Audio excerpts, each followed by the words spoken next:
नमस्कार, एक बार फिर आप सभी का स्वागत है। जम्मू कश्मीर के संदर्भ की बात करें तो हम सब जानते हैं कि एक नई विधानसभा की तस्वीर हम सबके सामने आ चुकी है और कुछ लोग ऐसे भी हैं जो विधायक बनकर न केवल जनता की आवाज पहुंचाने का भी प्रयास कर रहे हैं, बल्कि जब वो विधायक नहीं थे तब भी वो जनता के चहेते थे और हमेशा आवाज जनता की ही बुलंद करते आए हैं। जी, मैं बात कर रहा हूं डोडा की बुलंद आवाज महराज मलिक जी की, जो एक बुलंद आवाज को लेकर जनता के मुद्दे हमेशा ही उठाते आ रहे हैं और आम आदमी पार्टी की बुलंद आवाज जम्मू कश्मीर से निकलकर सामने आए हैं। किस प्रकार एक अकेला व्यक्ति ही न केवल विधानसभा में अपनी छाप छोड़ चुका है, बल्कि इस वक्त खासकर जम्मू संभाग में लोगों के मुद्दे उठाने का भी प्रयास कर रहा है।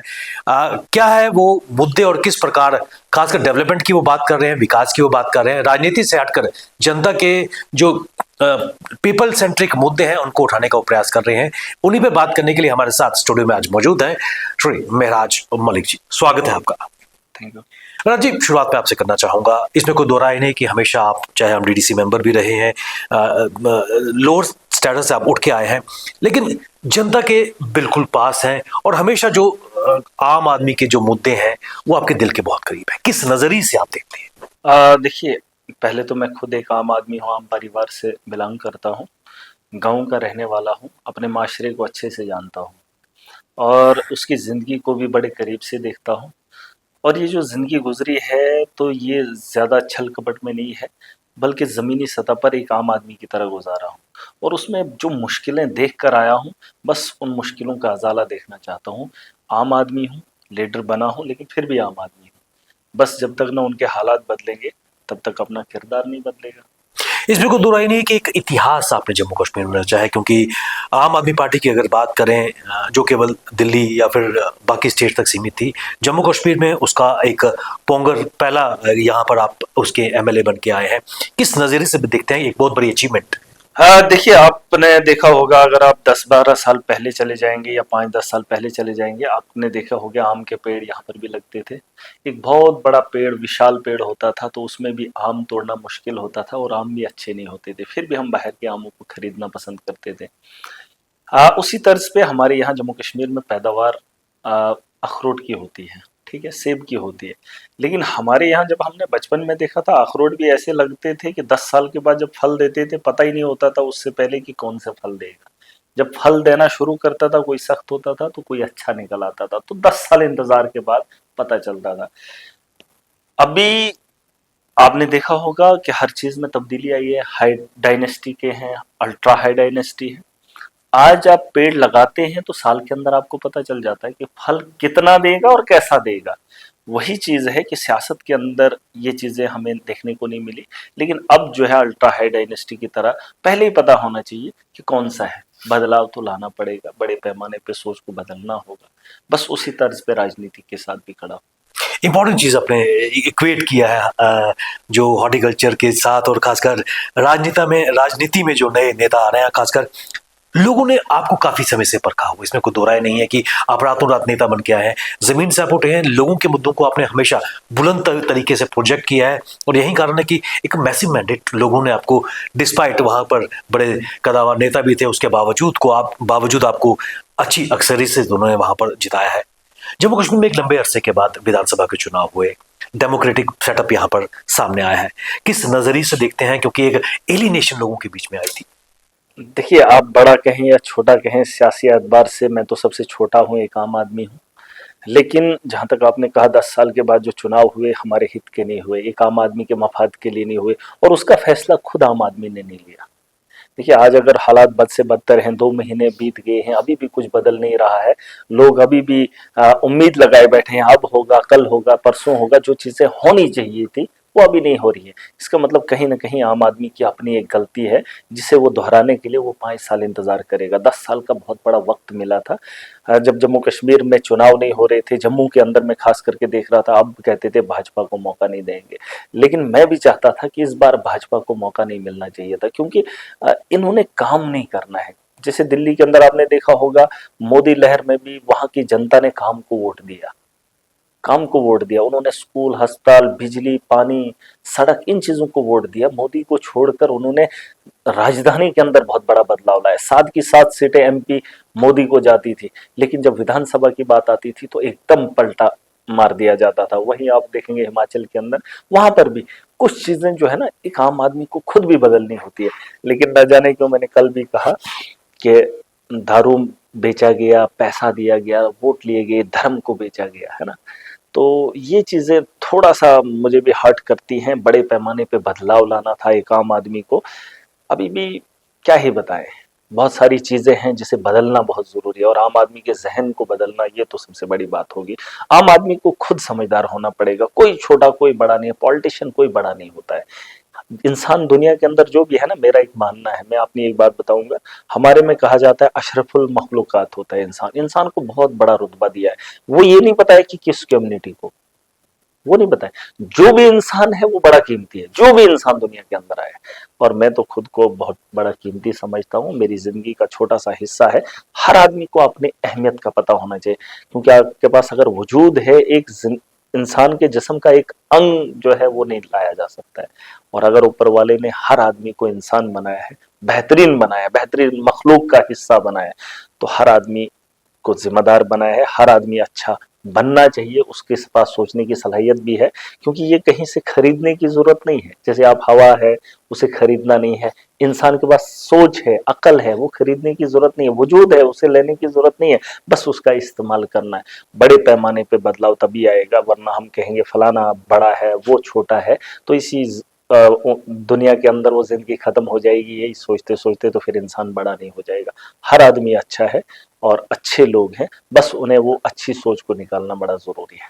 इसमें कोई दो राय नहीं है कि आप हमेशा अपनी बेबाक बात के लिए जाने जाते हैं।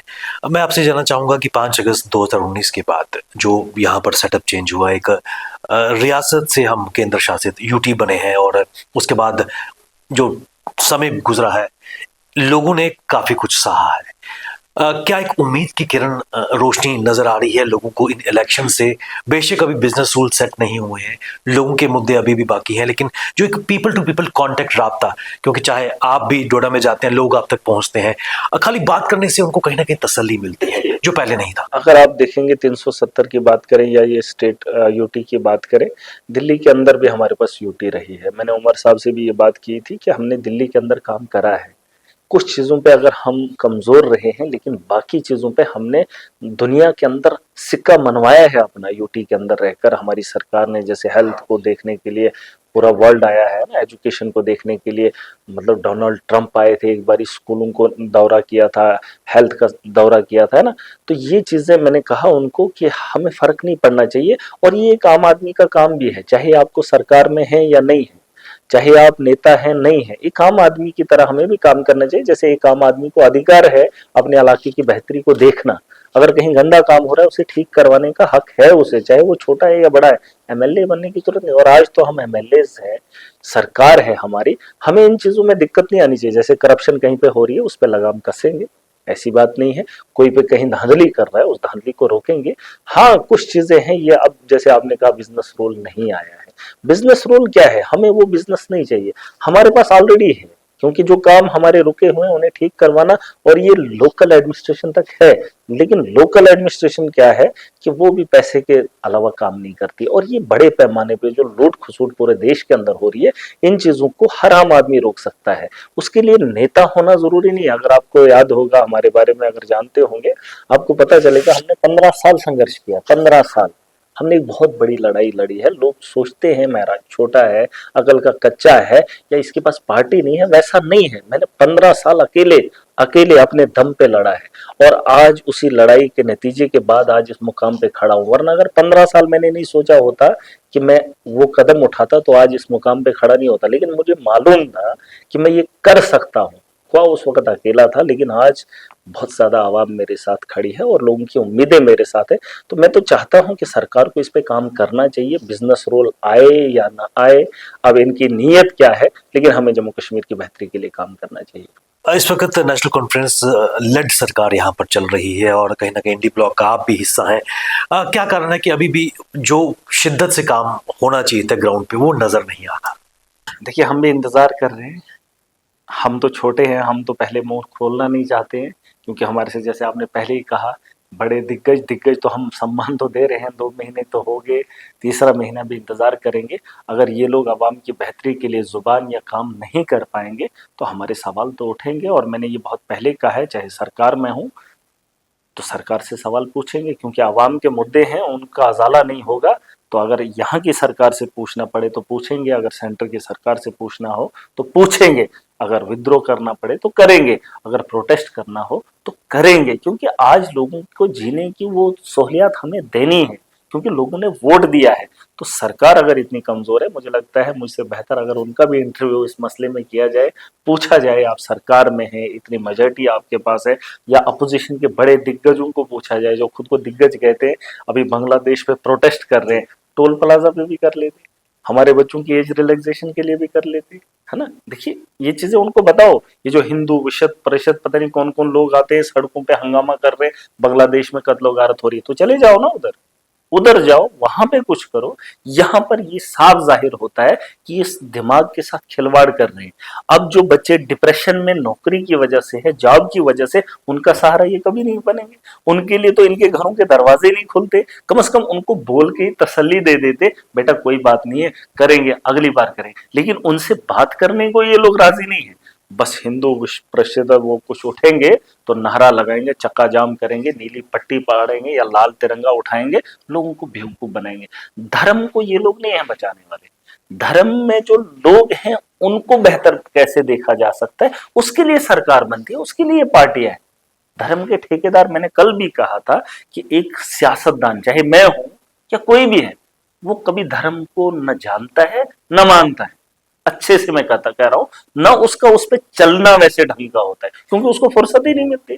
जैसे मैं 5 वक्त की नमाज नहीं पढ़ सकता हूं, मैं धर्म को अच्छे से नहीं जानता हूं, मैं क्यों झूठ बोलूंगा मैं धर्म का ठेकेदार हूं, मुझे तो इल्म ही नहीं है, जितना है, लेकिन वो काफी नहीं है। और वैसे ही भाजपा के लोग ये कुछ भी कहें तो पंडितों से ऊपर हो जाते हैं। ऐसा नहीं है, इनके पास धर्म की नॉलेज है ही नहीं, लेकिन धर्म के ठेकेदार बन जाते हैं, बस धर्म का ज्ञान बांट रहे। उनको बताया था इस मुल्क की बेहतरी के लिए, उन्हें वोट दिया था इस मुल्क के लोगों को साथ लेके चलने की।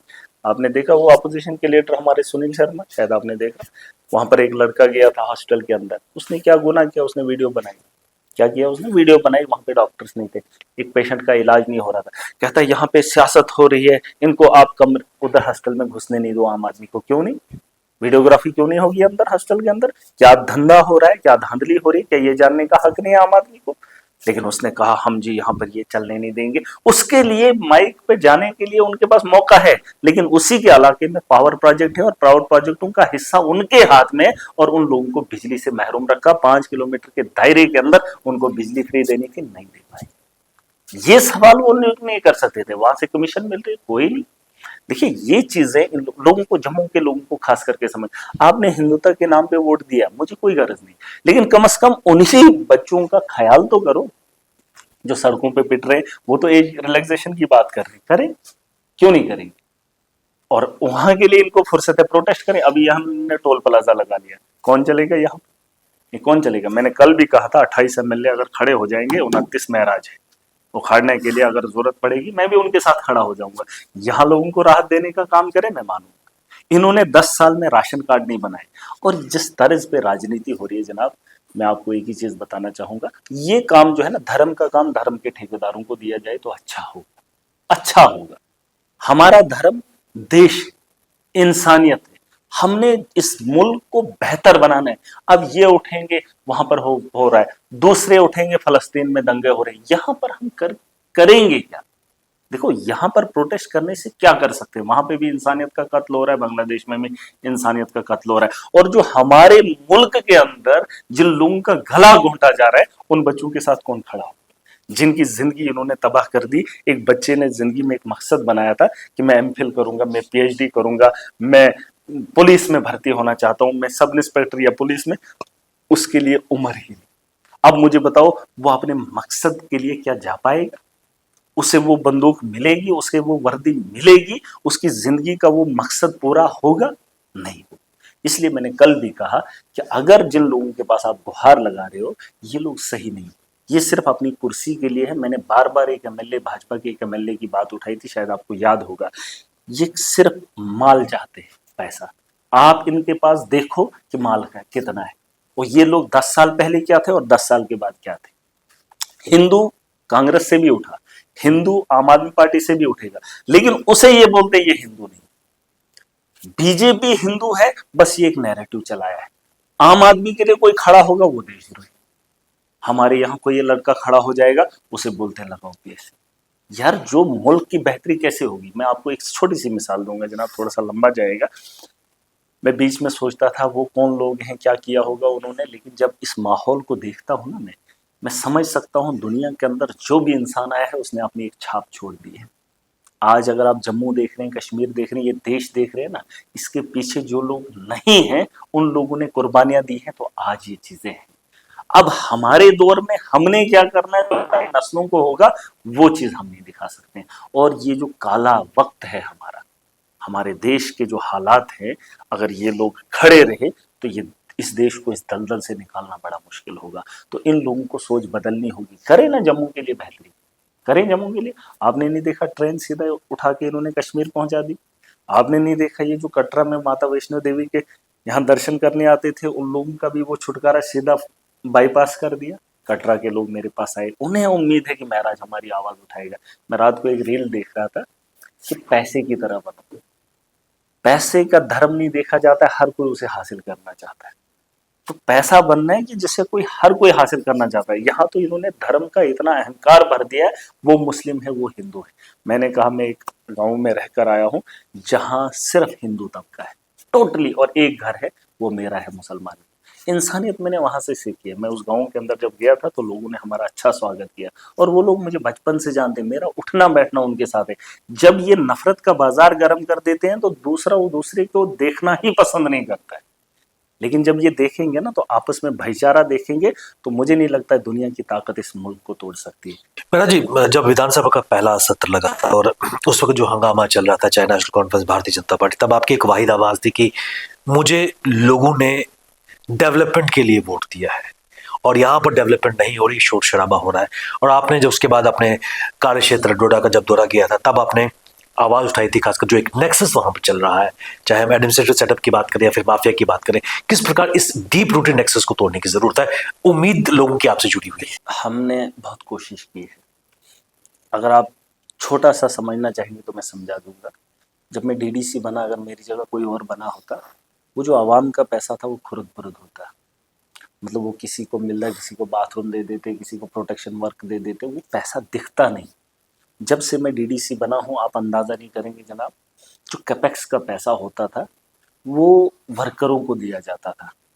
अभी तो जम्मू के अंदर वही हो रहा होगा, आप थोड़ा इलाके में देख लेना। जब वो सिर्फ वर्करों को लिए उन्होंने मुकर्रर किया था, लेकिन जब मैं डीडीसी बना तो हमने वो पैसा आवाम पे सर्फ किया। और जो मेरे पास बजट है, आप अंदाजा नहीं करेंगे, जिस इलाके का मैं डीडीसी हूँ, मैंने 350 ट्रांसफार्मर 4 साल में लगाए। कितने? अब अगर मैं चाहता तो मुझे किसी ने कहा कि इसका टाई अप चल रहा है पीडीडी वालों के साथ, लेकिन वो समझ नहीं सकते हैं कि जो काम मैंने किया उस काम को करने के लिए आपको मंत्री के पास पता नहीं कितने चक्कर काटने पड़ते थे।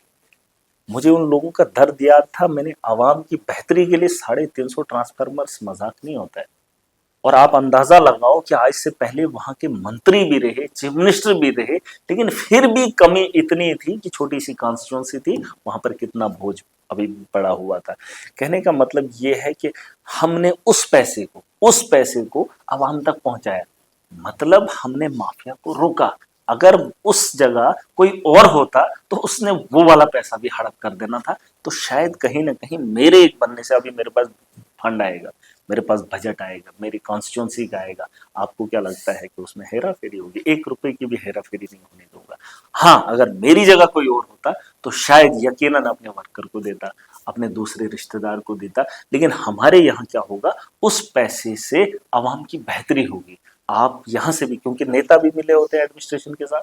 मैंने एक बात और भी कही है कि यहाँ पर दुनिया के अंदर 4 किस्म के लोग, हमारे देश के अंदर या दुनिया के अंदर 4 किस्म के लोग हैं। एक हो गई जनता, दूसरा हो गया ठेकेदार, तीसरा हो गया ब्यूरोक्रेट, चौथा हो गया पॉलिटिशियन। जो आम आदमी है ना, वो जब ठेकेदार कहीं गलत कर रहा होता है या उससे उम्मीद होती है, ठेकेदार को बोलता है, वो नहीं मानता है। और जब वहां से उठ के ब्यूरोक्रेट के पास जाता है, वो भी नहीं मानता है। जब ब्यूरोक्रेट से उठ के पॉलिटिशियन के पास जाता है, वो भी नहीं मानता, क्योंकि ये जो तीन लोग हैं ना, इनकी एक ही फैमिली, जनता के लिए कोई भी नहीं। जनता के लिए अगर आप यकीन मानेंगे, आप मुहासबा कर लेना, या जो लोग मेरी वीडियो को देखेंगे वो मेरी इस बात को गौर से जब समझेंगे ना और सुनेंगे, तीन लोगों की एक ही माँ है, जिसमें ब्यूरोक्रेट, पॉलिटिशियन और ठेकेदार। एक आम आदमी जो है, जिसको पीसने का काम ये तीनों करते हैं, जो ज़हीन है। लेकिन हमारी कॉन्स्टिट्यूंसी में पासा पलट गया है। अब उस आवाम के साथ महराज खड़ा है, जो उनका लीडर है और जो इन सब का बॉस है। इनको मेरी बात माननी पड़ेगी, मेरी आवाम के साथ खिलवाड़ नहीं होगा। अगर करप्शन करेंगे, लूट खसूट करेंगे, और मैं बार बार, लोग कहते हैं ये बदतमीज है, क्या बदतमीज है? अगर मेरे गरीब को कोई ऑफिसर, कोई ब्यूरोक्रेट, पढ़ा लिखा आदमी कोई लूटने का काम करता है, तो आप उसे किस नजरिए से देखो? अगर आपके घर में कोई चोर घुस जाए, चाहे वो बूट टाइप पैंट पहनकर है या बड़ा नाम का है, लेकिन आपके घर के अंदर चोरी करेगा, तो आप क्या करोगे? चाहे आपके रिश्तेदार भी, अगर वो चोरी करने की कोशिश करेगा, आप उससे क्या, उसकी आरती उतारेंगे या उसे क्या इज्जत से बात करेंगे? वही मैं कह रहा हूं, ये सूट बूट पहनकर अगर जब डाका गरीब पे डालते हैं, उसकी चड्डी पे डाका डालते हैं, तो मुझे बताओ, मुझे शर्म नहीं आएगी? मैं क्या उन्हें इज्जत से बात करूं? इन लोगों को सुधारने का काम महराज करेगा। मेरे साथ आवाम है, और आवाम के साथ एक बार एक ही इलाके में पॉलिटिशियन खड़ा है। मेरा नेक्सस नहीं है, मेरा इनके साथ वास्ता नहीं है। ब्यूरोक्रेट सही नहीं है, मैं उसके खिलाफ। ये साफ बात है। जब तक जिंदा हूं, मैं उस ब्यूरोक्रेट, सबके साथ नहीं, उस ब्यूरोक्रेट के साथ नहीं हूं जो मेरे मजलूम को लूटने की सोच रखता हो। मैं उस ठेकेदार के साथ नहीं हूं जो मेरे गरीब का आशियाना उसे छीनने की कोशिश करेगा। हाँ, जो ब्यूरोक्रेट अपनी ड्यूटी देगा। ब्यूरोक्रेट क्या है, आपको पता है ब्यूरोक्रेट क्या है? ब्यूरोक्रेट, मैं भी पढ़ा लिखा हूं, मैं एमए और बीएड किया हूं। इन लोगों को लगता है पता नहीं सीधा उठ के आया है। मैं 18 साल स्कूल गया हूं। मेरे माँ बाप की ख्वाहिश भी यही थी, हर माँ बाप की ख्वाहिश यही होती है, और हर एक स्टूडेंट की ख्वाहिश यही होती कि मैं इसलिए पढ़ूं ताकि पढ़ने के बाद मुझे अच्छी जॉब मिले और मेरा घर चले। बस इतनी सोच है। लेकिन एक बड़ा ऑफिसर जब आईएएस बनता है, आईपीएस बनता है, केएस बनता है, उसकी सोच भी यही होती है। क्योंकि उसने दिन रात आंखें इसलिए फाड़ी होती है, उसने बिछोने पे इसलिए बैठा होता है कि वो मेहनत करे, फिर शादी करे, फिर उसके बच्चे हों, फिर उसका परिवार और घर बने। लेकिन उस ऑफिसर को एक चीज की प्रॉब्लम, जो वो समझ नहीं रहा है, जो महराज उसे समझाना चाहता है।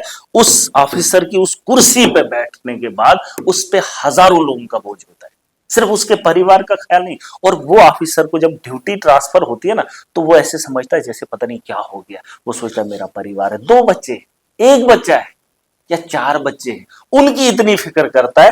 उन लोगों को छोड़कर एक परिवार को देखने आता है, और जिनकी उम्मीदें उससे होती है। मैं तो खुशकिस्मत समझता था, कभी कभार मैं सोचता था एक बड़ा ऑफिसर बन जाऊं, मैं बहुत सारे लोगों के काम करूं। फिर जब देखा ऑफिसर्स का करतूत, उनके पीछे पड़ने वाला एक पॉलिटिशियन, हमने कहा हम भी वहीं पे जाएंगे जहां से ये सारा तामझाम होना जाता है। तो इसलिए हम पॉलिटिक्स में आए। लेकिन उन ऑफिसर्स को भी बताना चाहता हूं, आप सिर्फ 2 बच्चों या 4 बच्चों के परिवार को मत देखो। आप अगर डिस्ट्रिक्ट के अंदर हैं, आप अगर स्टेट के अंदर हैं, तो आपका इतना बड़ा परिवार है, आप उनके लिए वक्त दिन रात निकालिए। आप अपने बच्चों को छोड़ दीजिए, अगर छोड़ना भी पड़े, त्याग देना कौन सी बुरी बात है। आप एक बहुत बड़े माशरे को बदलने के लिए ताकत रखते हो, उस चेयर पे बैठे हो, लेकिन उसे वो एहसास कराना बहुत जरूरी है। आप कराए नहीं, अब उन्हें तो समझ है नहीं, लेकिन मैं समझाऊंगा। अपने बच्चे को अगर थोड़ी सी कमी होगी तो कितना दुख होता है इंसान को। अगर उसी ऑफिसर का बच्चा बीमार हो जाए तो कितनी परेशानी होती है। तो उसे क्या लगता है कि लाखों लोगों का जिम्मेदार जब वो होता है, तो लाखों बच्चों में दिन में कितने बीमार होते हैं, उन बीमारों का इलाज कौन करे? बिल्कुल दिल से आप बात कर रहे हैं। और महराज भाई, एक चीज और मैं आपसे जानना चाहूंगा, जम्मू कश्मीर में जो खासकर कश्मीर सेंट्रिक पार्टीज है, खासकर पीडीपी की अगर बात करें, क्या आपको लग रहा है अभी भी लोगों को गुमराह करने की कोशिश की जा रही है स्टेट रूट या फिर 370 को लेकर? कि मुझे मत पूछिए, ये सवाल आप डायरेक्ट मोदी जी से पूछ लीजिए, उमर साहब से पूछ लीजिए। महबूबा मुफ्ती से ना ही पूछे तो बेहतर होगा, क्योंकि 2014 का देखो, फैक्ट्स पे भी बात होनी चाहिए। जो सच्चाई है वो आवाम के सामने होनी चाहिए। और हम झूठ की बुनियाद पे सियासत करेंगे नहीं, हम दलाली तो करते नहीं। चाहे हमें नुकसान हो, फायदा हो, मुझे उस चीज़ से मतलब नहीं है। लेकिन जो मुझे लग रहा है, मैं अपने दिमाग से समझ सकता हूँ, मैं तो वो बयान करूँगा। अगर आपको याद होगा 2014 में पीडीपी ने भाजपा के साथ सरकार बनाई, तो तोड़ने का काम इन्हीं लोगों ने दोनों ने मिलकर किया, जिसमें मैंने वहीद परा को भी अपने पीछे जब बैठकर वो चिल्ला रहा था कि 370 को वापस किया जाए, और लड़ने वाले बोलने वाले उसके मुखालिफ खड़े होने वाले भाजपा के लोग थे। वो बोलते थे नहीं, वो बोलते थे हाँ। इसलिए मैंने उसे कहा था कि आप उठ के उनके पक्ष में चले जाइए, क्योंकि आप लोगों का ये मसला है, इधर मत, हमारा मसला अलग है। मैंने उस दिन भी कहा था जिस दिन रेजोल्यूशन एनसी लेकर आएगी हम उनके साथ खड़े होंगे, तो एनसी ने रेजोल्यूशन लाया तो हम उनके साथ। कहने का मतलब ये है 370 कोई इतना बड़ा इशू नहीं है जैसे मोदी जी ने दिखाया, जैसे बीजेपी ने दिखाया। ये हमने नहीं लाया, ये मुसलमानों का नहीं है। सबसे बड़ी बात यह है कि ये जम्मू कश्मीर के लोगों की सेफ्टी थी, हमारा हक था, हमारी चीज पे किसी दूसरे का अधिकार नहीं था, ये मसला था। लेकिन दुनिया को बताया कि ये कुछ और चाहते हैं। मैं इस बहस में नहीं जाना चाहता हूं, लेकिन मोदी जी से भी एक सवाल और भाजपा के लोगों से सवाल करना चाहता हूं। ये हमारा घर है, हम अपने घर में से किसी और को हिस्सा क्यों दें? अगर आपके कितने बच्चे हैं? दो। आप दो में से किसी तीसरे को 3 हिस्सा कैसे घर का कर सकते? ये हमारा घर है, यहाँ हमारी जमीन है, ये हमारा आशियाना है, यहाँ पर सिर्फ हमारा हक था। रिश्तेदारी हमारी है, इसमें कोई शक नहीं। हर स्टेट की अपनी रिश्तेदारी सेंटर के साथ है, वही रिश्तेदारी हमारी थी। हम कोई ये मना नहीं कर रहे थे हमारी रिश्तेदारी नहीं है, हमारा मुल्क नहीं है, कौन नहीं मानता था। हमने तो इस मुल्क को एक्सेप्ट किया था। जब पाकिस्तान जा सकते थे हम लोग नहीं गए, हमारे लोगों मैं नहीं, हमारे लोग नहीं गए। दिल्ली में देखो कितना मुसलमान है, यूपी में देखो जा सकते थे, तब बॉर्डर पे पाबंदियां नहीं थी, लेकिन नफरत का बाजार गर्म करना था। और आप सुन लीजिए, पाकिस्तान के अंदर जो आबादी है, उस आबादी से ज्यादा आज हिंदुस्तान के मुल्क के अंदर मुसलमान रह रहा है। इनको लगता है ये जमीन है वो जमीन, हम उनके साथ जाना ही नहीं चाहते थे। अब अगर लोगों की मंशा थी ही नहीं, हमने एक परिवार चुन लिया था, हमारा अपना यहाँ घर था, अब हमने उस घर को माना भी था। कुछ लोग होते हैं, लेकिन जो 370 का नैरेटिव चलाया ना देश के अंदर, वो अच्छा नहीं था। उस वक्त तो पाकिस्तान के साथ जा भी सकते थे, उस वक्त तो एक मुल्क अलग रह भी था भी। अगर उस वक्त जंगें लड़ी होती तो शायद, लेकिन उस वक्त भी कहा कि नहीं हम हिंदुस्तान। और आज भी मैं कहता हूँ, मुझे खुशी है कि मैं इस मुल्क, ये दिल से मैं कह रहा हूँ, मुझे खुशी है जब पाकिस्तान के हालात देखता है ना इंसान। पाकिस्तान को छोड़ के क्या दुनिया के किसी भी मुल्क का हालात देखता हूँ, मैं तो कहता हूँ यार मैं तो अपने मुल्क में अच्छा हूँ, है ना। और मुझे फख्र है कि उन पूर्वजों ने ये फैसला लिया था। और ये जो 370 का नैरेटिव मोदी जी ने इलेक्शन जीतने के लिए उठाया था, अब 371 भी तो है। 370 इतनी बड़ी तोप नहीं थी कि यहां पर कुछ और था। बस यही था कि हम लोग नहीं चाहते थे कि हमारे आशियाने में कोई दखल अंदाजी करे। आपने देखा उससे क्या हुआ, क्या हुआ आपको नहीं पता। यहाँ पे देख लीजिए, इस वक्त रेडी वाला भी बाहर का है। हमारे नौजवान इस वक्त ड्रग्स ले रहे हैं। लोग बोलते हैं ड्रग्स क्यों बिक रहा है? अरे जो पढ़ा लिखा आदमी है, जिसने 18-20 साल बच्चे ने लगाया है, जिसका घर अच्छा खासा है, जो अच्छी जिंदगी अपने बाप के दम पे गुजारता था, जब वो नौकरी करता था या कारोबार करता था, उसके बाप ने बड़ी उम्मीदों से उसे पढ़ाया था, और पढ़ने के बाद वो चीज हासिल ही नहीं कर पाया, और वो मजबूर हो रहा है, दुनिया को देख रहा है कि भाई साहब मैंने कौन सी ऐसी एजुकेशन ली जहां मैं 10 रुपया नहीं कमा सकता हूँ। और वही बच्चा उस डिप्रेशन से निकलने के लिए ड्रग्स ले रहा है। आपको क्या लगता है ड्रग्स क्या कोई भी बच्चा जो है ऐसे शौक से ले रहा है? कोई भी बच्चा जहर अपनी मर्जी से नहीं पीता। यहाँ कोई खुदकुशी करता है, आपको क्या लगता है उसमें उसकी खुशी होती है? खुशी से दुनिया के अंदर कोई भी काम नहीं किया जाता है। अगर आप खाना खाते हैं तो मजबूरी है, अगर आप चलते हैं तो जरूरत है, अगर कोई ड्रग्स ले रहा है तो कोई वजह है, और वो वजह यही है कि उसे अपना फ्यूचर जो है अंधेरे में दिख रहा है। और नशा इसलिए आम हो रहा है, आप उस बच्चे से जाकर बोलो कि आप शादी करो, नहीं करते। आपने नहीं देखा उम्र कितनी हो रही है बच्चों की, कितनी उम्र हो रही है? 30-40 प्लस है। कश्मीर के अंदर आप देख लीजिए, माँ बाप बोलते ये शादी नहीं करना, उसको पता है जिस दिन शादी कर गया उसका खर्चा नहीं उठा पाऊंगा।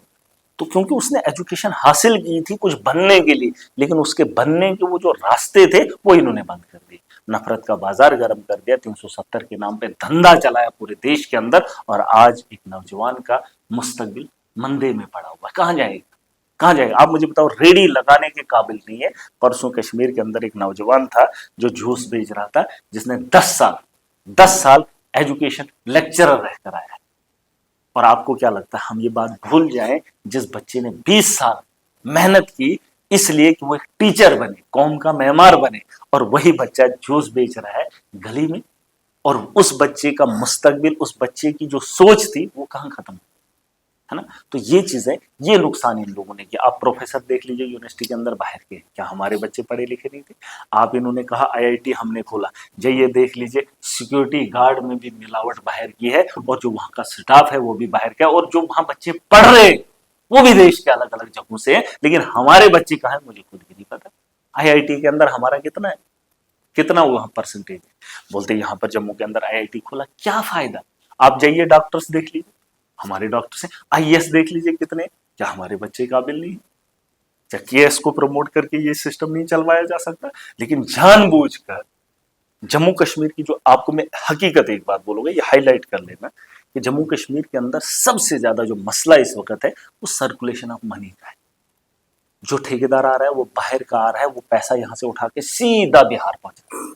जो यहाँ मिस्त्री काम करने आ रहा है वो पैसा सीधा उठा के वहां का। अगर आपके पास करोड़ों रुपया होगा, मुझे खुशी है आपके पास, क्योंकि आप जब मकान बनाएंगे तो जम्मू के अंदर बनाएंगे। जब आपको जरूरत किसी चीज की पड़ेगी तो जम्मू के दुकानदार से खरीदेंगे, वो पैसा रोटेशन में चलेगा। इन्होंने circulation of money, rotation of money पूरा यहाँ पे सिस्टम हैक कर दिया। इनके जो बड़े बड़े पावर प्रोजेक्ट हैं या कोई भी प्रोजेक्ट है उसमें ठेकेदार उनको बनाए, और 10 रुपए की चीज, यकीन जानिए ये बहुत गहराई की बात है। देश को लूटने का एक साफ सुथरा तरीका, व्हाइट मनी जिसे आप कहेंगे। 10 रुपए की चीज को 200 रुपए में बेच रहे, मतलब सबको पता है। आपने ये जो कोट पहना है इसकी कीमत 2000 है, लेकिन गवर्नमेंट इसको खरीद रही है 10,000। आप क्या करोगे? और ये पूरा बिल बना हुआ है, और जो टेंडर लगाने वाला है वो बाहर का है, और वो डायरेक्ट उन्हें पैसा दे रहा है। और फंडिंग वो आपने देखा इलेक्शन के अंदर कितनी बड़ी फंड दी, क्योंकि वो मुनाफा ही था, तभी तो बीजेपी के अकाउंट में फंडिंग हुई। सर्कुलेशन ऑफ मनी जम्मू के अंदर बंद कर दिया। जम्मू कश्मीर के अंदर जो पैसा था हमारा वो यहां से उठाकर बाहर ले रहा है। जो ठेकेदार कमा रहा है वो इधर क्यों बनाएगा कुछ? बनाएगा कुछ? अब जो हमारे ठेकेदार थे उनके पास उतना ही है जो सर्कुलेट नहीं हो रहा है। सबसे ज्यादा नुकसान एक तो जॉब्स का हुआ, और सबसे ज्यादा नुकसान मैं कहता हूं सर्कुलेशन ऑफ मनी का है।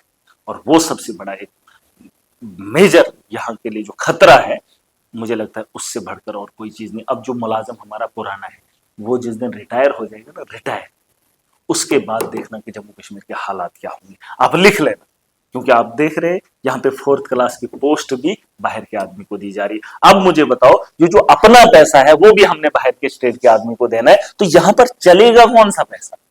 नहीं, जब जेब ही खाली है तो चलेगा कहां? लोग बोलते हैं त्राही त्राही मची है, हमारे पास पैसा, पैसा कहां से? आप देखो ना, ये आपको दिमाग लगाना है कि पैसा क्यों नहीं। इन्होंने जब सारा तामझाम बोल दिया, यहाँ पर जितने भी बड़े बड़े ब्यूरोक्रेट है बाहर से, मैं उनसे नाराज नहीं हूं, मैं कहता हूं हमारे पास भी काबिल हैं, क्यों नहीं उनको यहाँ पर बिठाएं? क्यों नहीं बिठाएं? वो काम कर सकते हैं लेकिन करने नहीं देंगे। ये वही भाजपा का तर्ज है कि भाजपा का एमएलए वही बन सकता है जो ठेकेदार है। एक चीज मैं आपसे जानना चाहूंगा कि आने वाले समय में जो आपकी कॉन्स्टिट्यूंसी या आपका कार्य क्षेत्र है एक मॉडल कॉन्स्टिट्यूंसी के रूप में सामने आएगी और पूरे जम्मू कश्मीर के लिए मिसाल बन पाएगी? देखिए, सबसे पहले मैं आपको एक ही चीज बिल्कुल बनेगा, क्योंकि जितना मेरा दायरा इख्तियार होगा, जैसे आपका यहाँ इख्तियार है तो यहाँ कोई अंदर नहीं आएगा, इसके मतलब आपके पास है, वैसे ही जैसे एक एमएलए के पास जो चीजें होती हैं या जो इख्तियारात होंगे, उन इख्तियारात का मैं सही इस्तेमाल करूंगा, और जो जायज होगा मैं वही करूंगा, मैं इंसाफ करूंगा, और जहां तक मेरी हदूद हो। और जिस दिन, देखिए मैं ये बार बार कहता हूं, मैंने 15 साल संघर्ष अगर किया तो मैंने हासिल कुछ नहीं किया। अब मुझे बताओ, जिंदगी के 20 साल जीने होंगे, 35 साल मैंने कुछ हासिल नहीं किया, मैंने कुछ नहीं खाया। जब मैं कुल्फी खाने का शौक रखता था तब जेब में पैसा नहीं था। आज मैं हर चीज खा सकता हूं लेकिन खा नहीं पाऊंगा। जब हमें जरूरत थी पैसे की तब हमने पैसे को ठुकरा दिया। आज तो गाड़ी है, पैसा है, तनख्वाह है, रहने के लिए जगह है, सब कुछ है, लोग भी दे रहे, मानते भी। अब आपको क्या लगता है, मुझे डिलीवर करने के अलावा मेरे पास कोई ऑप्शन नहीं है, और ऐसा डिलीवर करूंगा कि इनको भी सबक सिखाएंगे। बहुत सारी चीजें हैं जो मैं अभी यहाँ पर बयान नहीं कर सकता हूं। मैं जब देखता हूं ना यहाँ माशरे को, लीडर्स को, बहुत सारे लोगों को इल्म ही नहीं है कि हमारी जम्मू कश्मीर को इस दलदल से कैसे निकाला जाए। फिर जब उनके जहन को, उनकी बातों को सुनता हूँ, फिर जब अपने आप को देखता हूँ तो फख्र महसूस करता हूँ कि यार एक छोटा आदमी, एक आम परिवार से, लेकिन इतना मुझे पता है अशरफुल मखलूकात का एक हिस्सा हूँ, मैं एक इंसान हूँ और मुझे बनाने वाला मेरा रब है।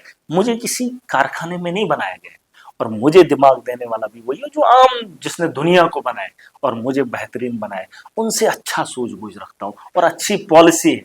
कहीं अगर मौका मिल जाए ना जम्मू कश्मीर को इस बदहाली से निकालने में, थोड़ी सी भी देर नहीं करूंगा। और सिस्टम को सुधारने के लिए आपके पास पॉलिसी होनी चाहिए, सोच होनी चाहिए, जज्बा होना चाहिए, जुनून, पैशन होना चाहिए। वरना अगर आपको अपना घर बनाने की हवस होगी तो आप कुछ भी नहीं कर सकते हो। उम्मीदें हैं जब भी कॉन्स्टिट्यूंसी में 5 साल मिलेंगे, पहले ही साल आपको दिख जाएगा, बजट का सेशन है, आपको लगेगा, क्योंकि हमने अपना टेन्योर डीडीसी 4 साल दिए हैं और मुझे लगता है कि सबसे बेहतरीन प्लानिंग हमारी रही है। मैंने एक काम किया है, मैं आपको आज एक चीज़ बताना चाहूँगा। हमारा क्या रहता है कि मैं जब नया नया आया था तो प्लानिंग जो है एडमिनिस्ट्रेशन करती है, एक पॉलिटिशियन को चलाने का काम एक ब्यूरोक्रेट करता है। लेकिन मैं ब्यूरोक्रेट से नहीं चला, मैं खुद पढ़ा लिखा था, उससे सूझबूझ ज़्यादा रखता था, मैं ज़मीन से भी जुड़ा था और पढ़ा लिखा भी था। मैंने प्लानिंग खुद करी, एग्जीक्यूशन खुद किया है, मैंने ब्यूरोक्रेट का सहारा नहीं लिया है। ये इन लोगों को जरूरत है ब्यूरोक्रेट्स की, मुझे नहीं।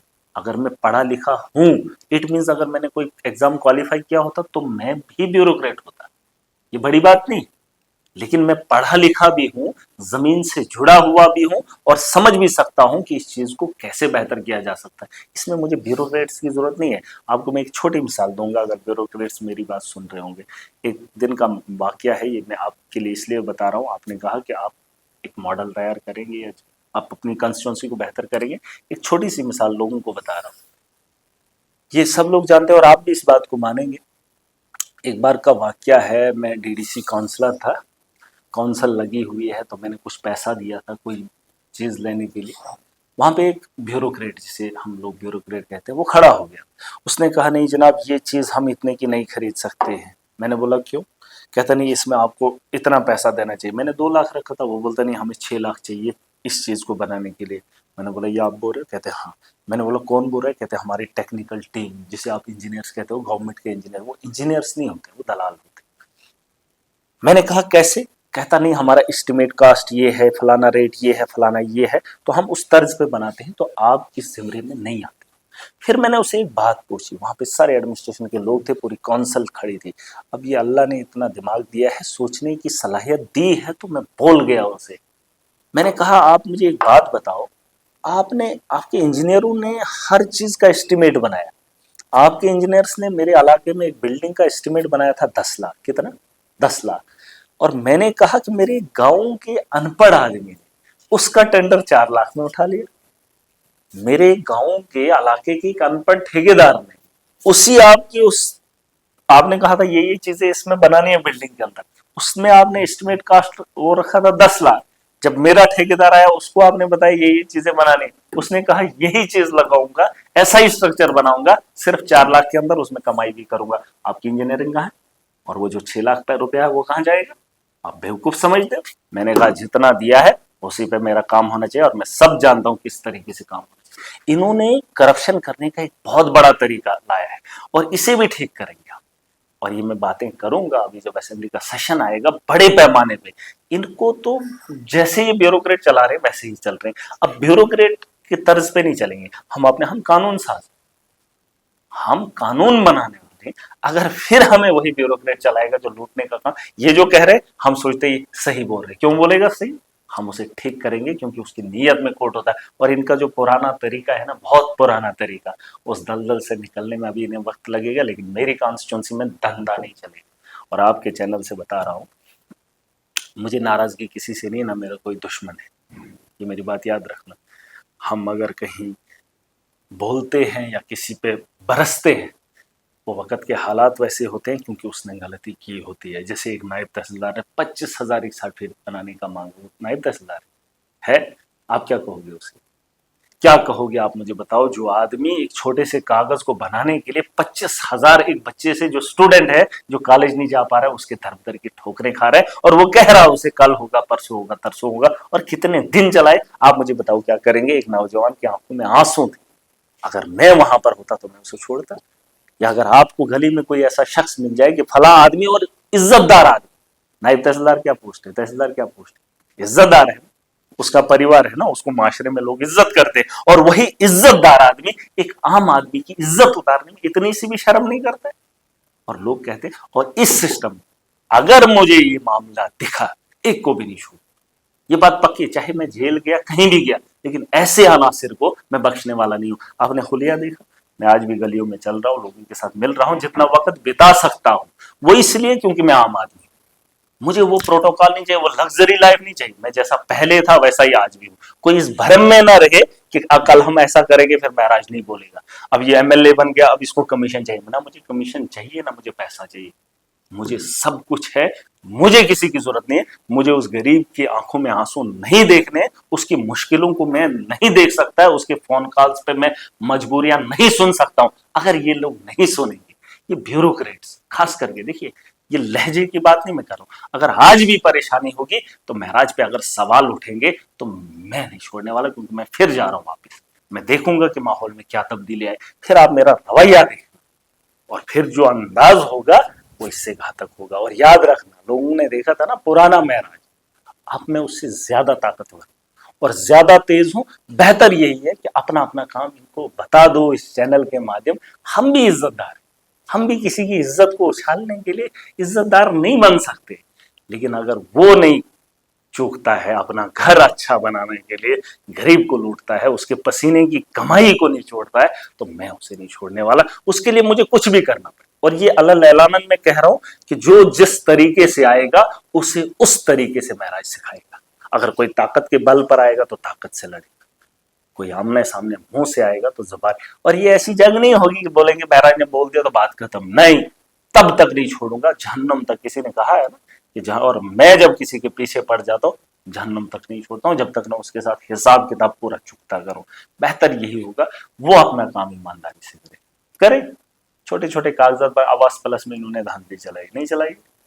आवास प्लस में इतने डॉक्यूमेंट्स, मैंने कहा था सीधा फॉर्म, मैंने चिट्ठी लिखी है उमर साहब को कि सीधा जैसे एक स्टूडेंट फॉर्म भरता है किसी पोस्ट के लिए, वो लिखता है मैं ग्रेजुएट हूँ, मैं एमए हूँ, मैं फलाना हूँ, मैं ढिमका हूँ, मेरे पास ये क्वालिफिकेशन, ये सर्टिफिकेट है, ये। जिस वक्त वहाँ रिक्रूटमेंट की बात आती है, जहाँ पर फिजिकल या ये जो टेस्ट होते हैं, उस वक्त उसके डॉक्यूमेंट्स की जरूरत होती है। आज हमारे गरीबों को बोल रहे हैं बनाओ ये फॉर्मेलिटीज, इस वक्त पूरे इलाके में अफरा तफरी है, तहसीलदार मिलता ही नहीं है तो जा रहे हैं। और एक एक कागज को बनाने के लिए हमारे यहाँ डेट ऑफ बर्थ, आपके पता नहीं इधर क्या है, 10,000 खर्चा आता है। बच्चा मेरा है, जन्म मेरी बीवी ने दिया है, डॉक्टर बताने के लिए 10,000 वहां खर्चा करवा रहा है। क्यों नहीं, मेरा बच्चा है ना, तो वहां से 10,000 क्यों लगवा रहे? ये कोई तरीका है इनकी, ये पॉलिसीज है गरीब को लूटने के लिए हर जगह। और वही डॉक्यूमेंट्स बनाने के लिए 6 महीने लगेंगे, और डेट दिया हफ्ते ही। उसमें रिफॉर्म लाया है मैंने, उमर साहब से भी कहा है सेंटर की सरकार से बात करनी चाहिए और लोगों को राहत देनी है हमने। भाई इसमें कोई दो राय नहीं है कि दिल से आपने बातें की, और इसमें कोई दो राय नहीं है कि आने वाले समय में खासकर शुरुआत आपने अपनी कॉन्स्टिट्यूंसी कर दी है, बदलाव हमें वहां पर नजर आ रहा है। हम उम्मीद करते हैं कि जो बजट सेशन होगा आपके तेवर और भी तीखे रहेंगे, और खासकर न केवल अपनी कॉन्स्टिट्यूंसी बल्कि आम जनता, जम्मू कश्मीर की जनता के मुद्दे आप इसी तरह उठाएंगे। आप हमारे साथ स्टूडियो में अपना वैल्यूएबल टाइम दिया, आपका बहुत बहुत शुक्रिया। ये थे डोडा और जम्मू कश्मीर की बुलंद आवाज एमएलए महराज मलिक, जिन्होंने अपना विजन बिल्कुल क्लियर कर दिया है कि ही मीन्स बिजनेस। हमें दीजिए इजाजत, नमस्कार।